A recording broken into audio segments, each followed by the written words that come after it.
I'll begin today's vlog with a look at some drink koozies that my wife brought to me from my daughter's house.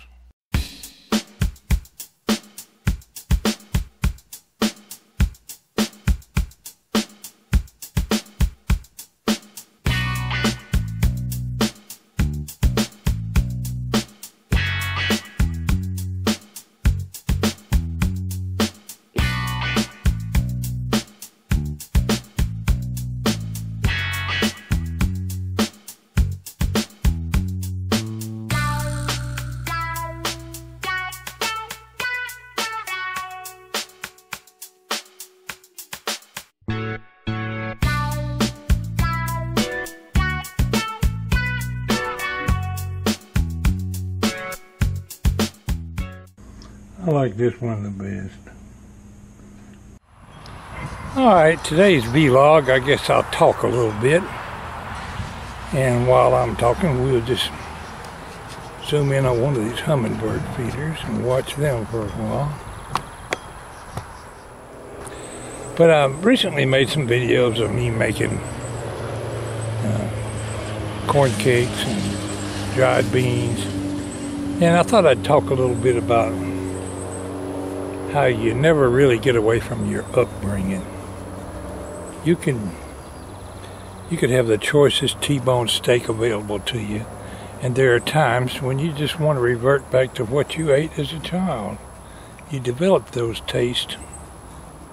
It just goes to prove you can't really get away from your roots. I'm reminded of a lot of things that we ate.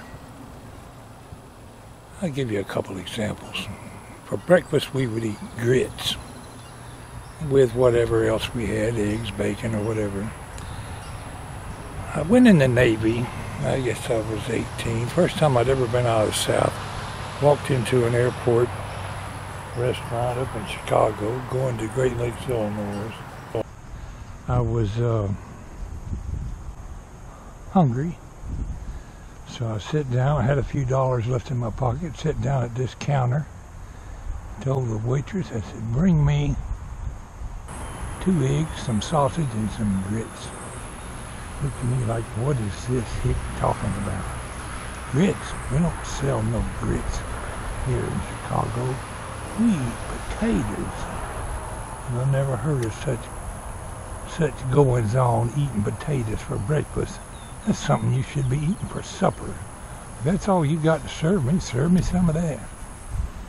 But it occurred to me that a lot of people in other countries, other parts of the country, stereotype people a lot. I recall a lot of times in the Navy and other times of people I've met from the North, they all stereotype you. If you have a southern accent, they automatically assume he talks different, he must be stupid. And that's the dumbest thing you could ever assume.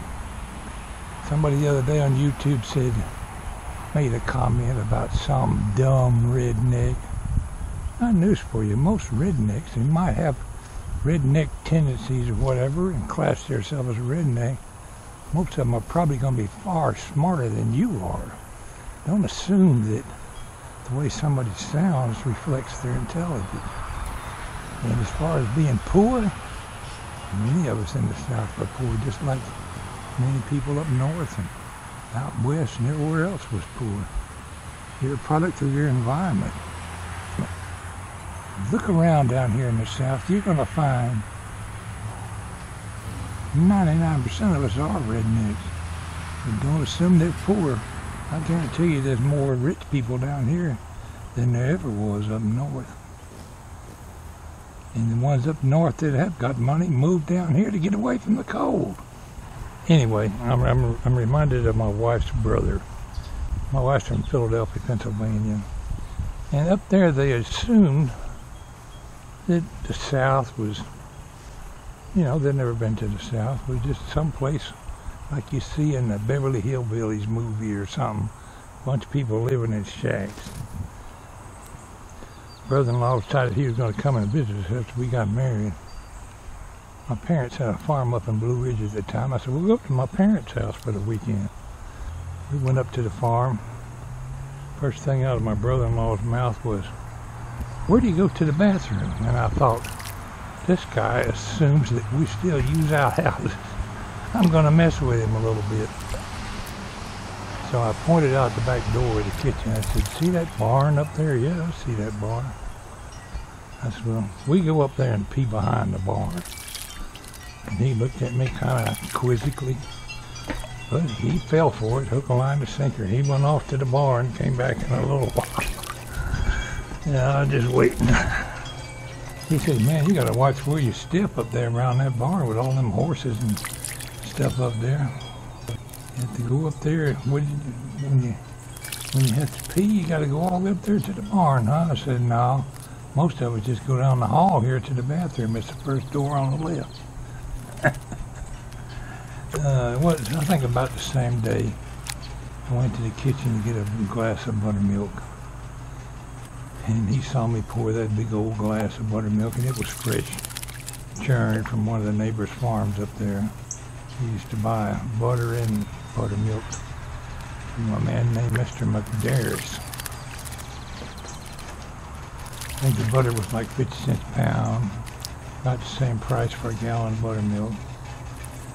It was good buttermilk. He said, "What is that?" I said, "Oh, that's buttermilk. You want some?"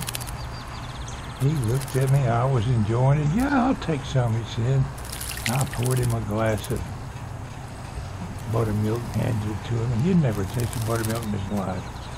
I guess he automatically assumed buttermilk would taste like regular milk.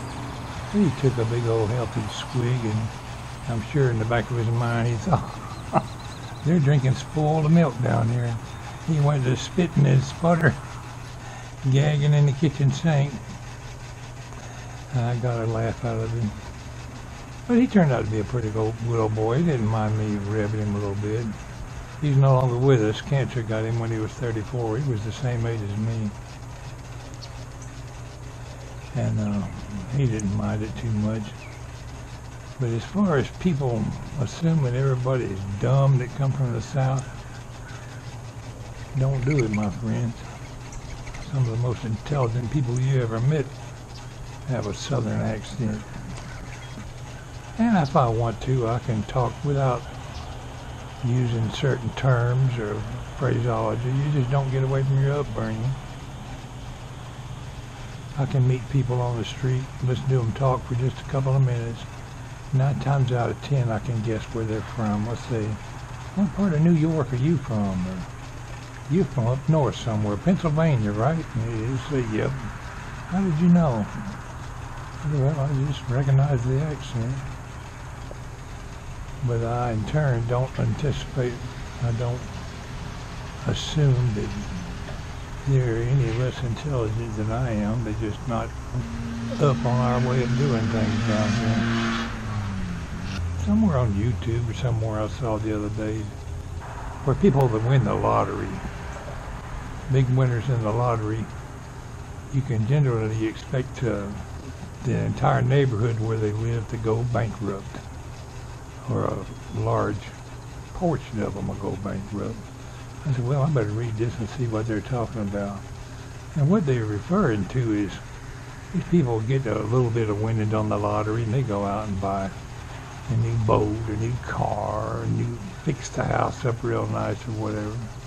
Well, you know, them neighbors got to keep up with the Joneses. If they see Joe down the street get a new boat, they got to get a new boat, new car, whatever. And people trying to keep up with the Joneses.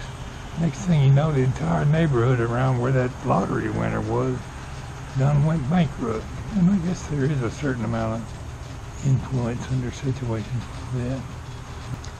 But I'm sitting around taking it easy, not getting a whole lot done. But even when I'm 90 years old, there'll be plenty of times that instead of some what you might class fine dining, I'd much rather sit myself down to a plate of beans and cornbread, or a big old pot of chicken and dumplings, or something on that order. Now, the whole moral of my story, my topic of conversation today, is basically to point out the fact you never get away from your upbringing. instilled in you for the rest of your life. Guess I'll get myself gathered up and go get ready to watch the Braves game here in a little while. It's been too hot to do any of my projects. I'm definitely going to have to cut grass again real soon. It's only been just a few days and the grass is 3 or 4 inches tall out there already.